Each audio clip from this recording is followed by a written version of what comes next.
ஓம் ஸ்ரீ தாரா நேயர்களுக்கு வணக்கம். பைரட்னாலே பணத்தை ஈர்க்கும் மேக்னெட் இல்லையா?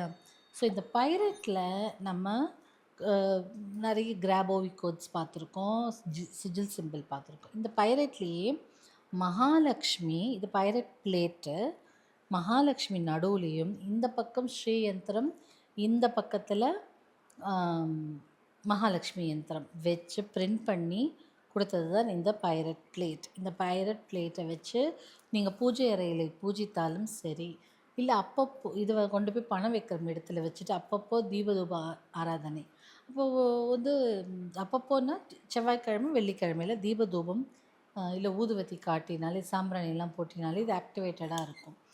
இந்த பைரட் பிளேட்டை வாங்கி பணத்தை ஈர்க்கும் மேக்னெட்டாக உங்கள் பாக்ஸையோ இல்லை இது நீங்கள் உங்களோட இது கேரி பண்ணிட்டு போனால் கூட நல்ல ஆரா கிளென்ஸ் பண்ணும், நல்ல பணத்தை ஈர்த்து கொடுக்கும், நல்ல லக்கெல்லாம் ஈர்த்து கொடுக்கும். ஸோ இந்த பைரட் பெண்டன்ட்டில் இந்த பைரட் பிளேட்டில் ஒரு பக்கம் ஸ்ரீ யந்திரம், ஒரு பக்கம் மகாலட்சுமி யந்திரம், நடுவில் மகாலட்சுமி. இதோட பவர்ஃபுல்லான ஒரு பிளேட் எங்கே இருக்கும்? அதில் வந்து மகாலட்சுமி, ஸ்ரீ யந்திரத்துக்கு நிகரான யந்திரமே இல்லையே. ஸோ ஸ்ரீ யந்திரம், அதுக்கப்புறம் மகாலட்சுமிக்கு அப்புறம் ஒரு மகாலட்சுமி யந்திரம். இந்த மூணுமே பணத்தை ஈர்த்து கொடுக்கும், பாதுகாக்களிக்கும், பணத்தை நிறைய சம்பாதிக்க வைக்கும், சம்பாதித்த பணத்தை எப்படி பாதுகாக்கணும்னோ எப்படி ரெட்டிப்பாக்குறதுனோ நம்மளுக்கு ஞானத்தை கொடுக்கும். அப்படிப்பட்ட பவர்ஃபுல் தான் இந்த பைரட்டில் பதிச்சிருக்க இந்த மகாலட்சுமியும் யந்திராசும்.